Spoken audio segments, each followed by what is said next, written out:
E aí, galerinha do canal, na aula de hoje vamos tratar sobre o movimento retilíneo uniformemente variado, queda livre e lançamento vertical. Vamos nessa!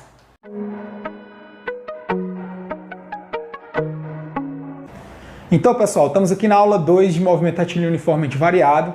Quem não assistiu a aula 1, o card está aqui em cima, corre lá, dá uma verificada primeiro. Nessa aula, vamos tratar sobre alguns detalhes desse tipo de movimento. O primeiro deles é a questão do movimento ser acelerado ou retardado.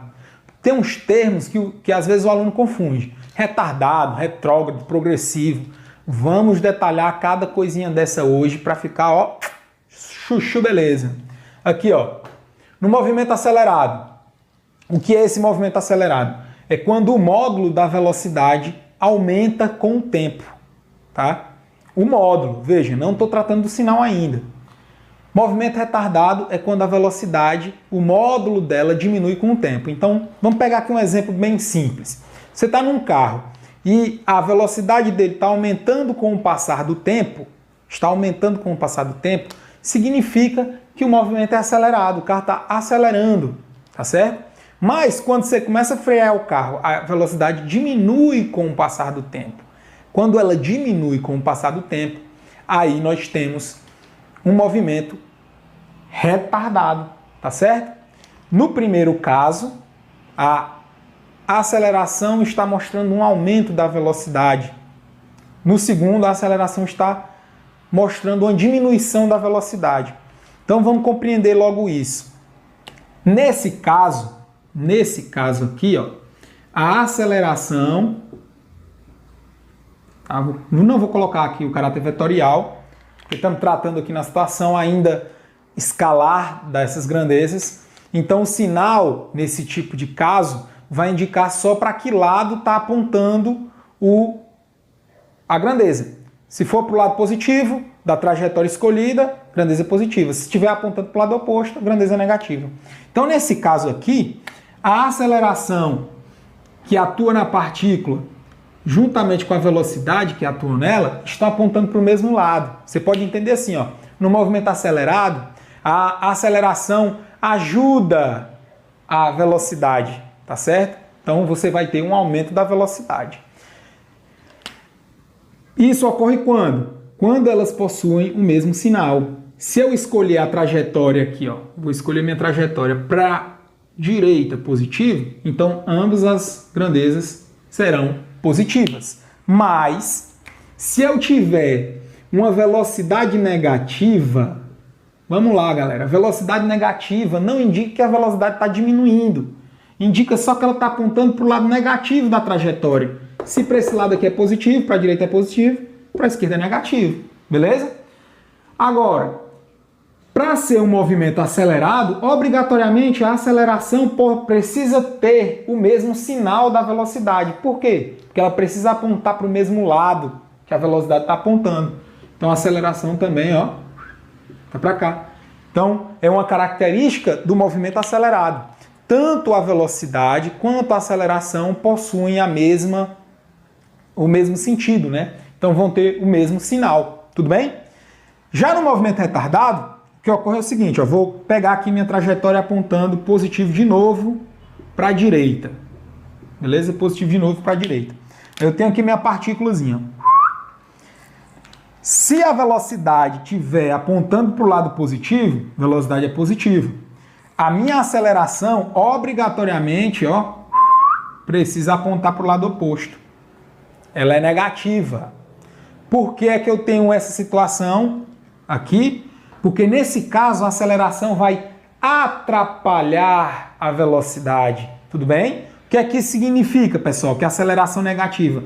Cuidado com isso. Essa aceleração vai dar negativa porque a velocidade inicial será maior do que a velocidade final, certo? E o que é a aceleração? ΔV sobre ΔT. Se a velocidade final é menor que a velocidade inicial, quando eu fizer velocidade final menos velocidade inicial, que é o ΔV, vai dar negativo, essa aceleração vai estar negativa. Então, nesse caso, a aceleração atrapalha a velocidade. Atrapalha, entre aspas, a velocidade, tá certo? Pode ocorrer o contrário também, né? A velocidade negativa. Por que a velocidade é negativa? Não é porque ela diminui, é porque ela aponta para o lado negativo da trajetória, tá certo? E a aceleração está apontando para o lado positivo. Lembrando, a aceleração positiva ela ocorre quando a velocidade inicial, final é maior do que a inicial. No caso aqui, como você tem esse sinal negativo da velocidade, você está nesse mesmo caso, tá bom? Velocidade inicial maior do que a final. Só que quando eu faço o jogo de sinais, vai me dar aceleração positiva. Então, quando as acelerações têm sinais diferentes, o movimento é retardado. Por quê? Por causa disso aqui, ó. A aceleração atrapalha a velocidade, beleza? Quando tem o mesmo sinal, a aceleração ajuda a velocidade. E aí faz com que ela aumente. Lembrando, não é a aceleração que aumenta a velocidade, ela só mostra como a velocidade está aumentando ou diminuindo, tá? Eu estou usando esse termo ajuda e atrapalha para que você possa compreender melhor, tá certo? Aí tá resolvido. Acelerado e retardado é só isso. Acelerado é quando a aceleração e velocidade estão indo para o mesmo lado, elas estão se ajudando, e retardado é quando elas estão se atrapalhando, ou seja, quando você está freando o objeto. Aqui quando você está acelerando, aqui quando você está freando. Aí vem a questão do progressivo e retrógrado. O progressivo e retrógrado, pessoal, vai depender só da orientação da trajetória. Quando a velocidade está para o lado positivo dessa trajetória, o movimento é progressivo. Quando ela está apontando para o lado negativo, ele é retrógrado. Retrógrado é voltar, progressivo é ir. Então, o movimento é progressivo quando o objeto está indo para o lado positivo da trajetória, para o lado crescente dessa trajetória. Ele é retrógrado quando o objeto está voltando, tá certo? Está retroagindo, está voltando para a origem. Não tem nada a ver com isso aqui, tá bom? Eu posso ter um movimento acelerado, progressivo, tá apontando para o lado positivo da trajetória. Como eu posso ter um movimento acelerado, retrógrado. E para esse caso aqui, a mesma coisa. Tudo bem? Então, com isso, nós sanamos essa parte desses termozinhos que às vezes podem confundir, tá certo? Então, antes de passar aqui para o movimento de queda, eu quero só pedir para vocês deixarem o like, compartilhar aí com o pessoal, vamos fazer o canal crescer, certo? Também visita lá o site www.fisicacomramon.com.br. Lá eu estou disponibilizando várias listas de exercícios, tem provas de vestibulares já organizadas só no jeito de fazer o download, tá certo? Tem uns mapas mentais, alguns posts sobre alguma coisa que está acontecendo na nossa vida com relação à educação. Então, fortalece lá, viu? Lembrando que eu ainda estou alimentando ele, então tem umas partes que ainda estão vazias, tá certo? Continuando lá. Agora vamos para o movimento de queda livre. Pessoal, o movimento de queda livre, ele é uma aplicação do movimento retilíneo uniformemente variado, tá certo? Então, as equações que nós vamos usar são as mesmas que nós vimos lá na aula 1, tá certo? As mesmas. Qual a diferença? É que ao invés de usar uma trajetória em linha reta na horizontal, nós vamos usar uma trajetória em linha reta na vertical. Então, a queda livre, ela tem algumas particularidades, queda livre, que são elas. Para que seja uma queda livre, obrigatoriamente, a velocidade inicial dela tem que ser zero, porque é uma queda. Você vai só abandonar o objeto, soltar. Se você jogar ele para baixo, não é mais uma queda, é um arremesso. Depois nós vamos estudar isso também. Então, na queda livre, obrigatoriamente, a velocidade inicial é zero. Nós, geralmente, né, é o que torna mais fácil. Você pode pegar qualquer referencial, mas torna muito mais fácil, né, isso não é obrigatório, mas torna muito mais fácil. A posição inicial você considerar como sendo zero também. Torna muito mais simples a nossa vida. Você escolhe, a não ser que a questão exija uma outra posição inicial, tá? E a aceleração, obrigatoriamente, é a aceleração gravitacional, tá certo? A aceleração, obrigatoriamente, é a aceleração gravitacional. que nós já conhecemos, que é aproximadamente 10 metros por segundo ao quadrado. Então, é um tipo de movimento que nós já temos uma grande vantagem. Ó. Posição inicial a gente já sabe quem é, velocidade também inicial. E a aceleração já sei que é a aceleração gravitacional. Essa posição final, ou mesmo a posição inicial, é o que nós vamos ter na questão como sendo a altura. Tá, pessoal? A altura. Alguns livros, a maioria deles, na verdade, traz essa altura representada pela letra H. Fica a seu critério. Se você quer usar S, quer usar H, não importa. A equação é a mesma, tá certo? A altura H. Qual o cuidado que nós temos que ter nesse movimento de queda livre? Isso daqui. Esse termo queda livre significa que o objeto está caindo sob a ação exclusiva da força peso. Força peso. É a única força que age sobre ele. Não tem resistência do ar. Você que ainda não viu o peso, né? Quem já está revisando aqui comigo, já estudou a força peso. Quem está vendo pela primeira vez esse conteúdo ainda não viu. Então, o peso é a única força que age sobre ele. Não tem nenhum tipo de atrito, nenhum tipo de resistência do ar. Onde é que eu vejo isso aqui, que a força peso é a única que está agindo? Porque eu posso garantir para você que a aceleração é a aceleração gravitacional. Então, quais são as equações que nós vamos usar aqui? Simples. As mesmas que nós já usamos. S igual a SO mais VOT mais... No lugar de A é G, né? GT ao quadrado sobre 2. Só que com vantagens. Isso aqui, ó, 0. Isso aqui é 0. Então, minha equação fica bem mais resumida. Você precisa aprender essa outra equação, isso aqui resumidinho? Não. Isso aqui é a altura. Lembra que isso aqui é a altura. Não, você pode usar aquilo ali e simplificar. Simples. A velocidade, mesma coisa. Certo? Mesma coisa. No lugar da aceleração, a gravidade, isso aqui eu já sei que é 0. Equação de Torricelli também vale. 2 vezes G vezes ΔS. Esse ΔS é a minha altura. Lembrando sempre disso. Então, isso aqui é 0. Então, as aplicações são as mesmas. É um movimento em linha reta com aceleração constante, onde a aceleração é a aceleração gravitacional. E com essas vantagens aqui de simplificação. Certinho? Esse aí é o movimento de queda livre. Tranquilo? Agora, existe um outro tipo de movimento que é o lançamento vertical. O que é que muda? No lançamento vertical, como eu falei, não é mais abandonar o corpo, é lançá-lo. Então, a velocidade inicial não é mais 0. Tá? E aí você tem que ter um cuidado. Cuidado. Lançamento vertical.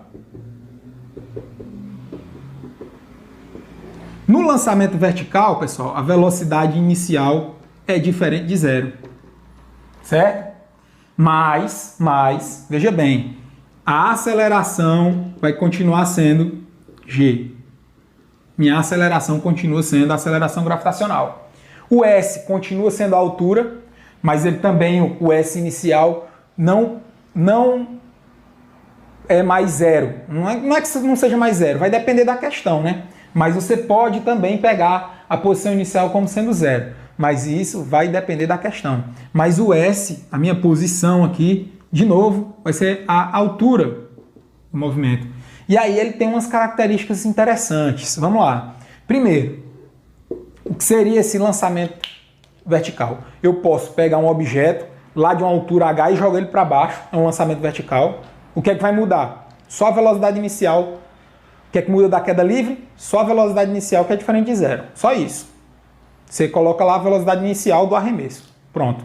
Certo? Mas, geralmente, o que é que a gente encontra? O que é que a gente é cobrado? É sobre esse tipo de movimento aqui, ó.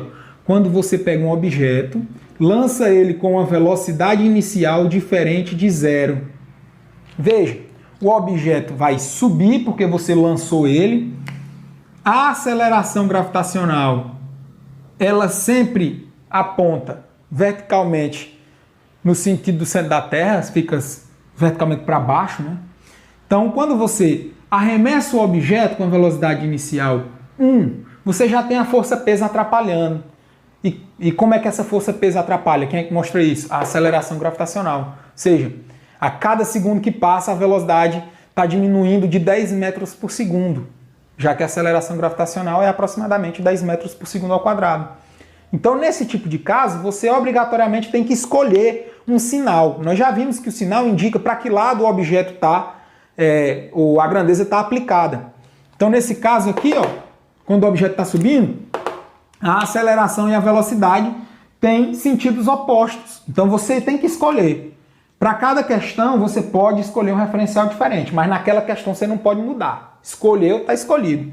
Você pode dizer que a aceleração gravitacional aqui, ó, ela é negativa, então isso aqui é positivo, quando está subindo. Ele vai subir e ele vai subir de maneira retardada. Veja, ó, sinais opostos, tá vendo? Vai retardando, vai diminuindo a velocidade. E tem um ponto onde a velocidade chega a ser zero. Ó, quando ele chega nesse ponto aqui, a velocidade dele é zero. Que ponto é esse? É o que nós chamamos de altura máxima. Então lembre, sempre quando o objeto atinge a sua altura máxima, que eu represento por H ou por S, tanto faz, quando ele atinge essa altura máxima, a velocidade dele é zero. Tá bom? Se eu pegar e separar isso daí, esse movimento, no movimento de subida até chegar na altura zero e o movimento de queda, quando ele começa a cair, a velocidade inicial dele é quanto? Zero. Aí ele vai cair até chegar aqui, ó, de novo, até retornar para o solo. Imediatamente antes de tocar o solo, ele chega com a velocidade V. E aí que vem a parte curiosa. Essa velocidade V aqui, ó, é igual à velocidade inicial do lançamento. Tá? Então ele sobe até uma altura máxima, zera a velocidade, inverte o movimento, começa a descer. E aí quando ele está descendo aqui, ó, se você observar, a velocidade e a aceleração está apontando para o mesmo lado. Então se eu escolhi para baixo negativo, aqui minha velocidade é negativa. E quando elas têm o mesmo sinal, esse movimento é acelerado. Então ele está acelerando devido à ação da força-peso, justamente na taxa que a aceleração gravitacional mostra. Então ele vem acelerando, acelerando de quanto? De 10 metros por segundo ao quadrado. Ou seja, a cada segundo que passa, a velocidade aumenta em 10 metros por segundo.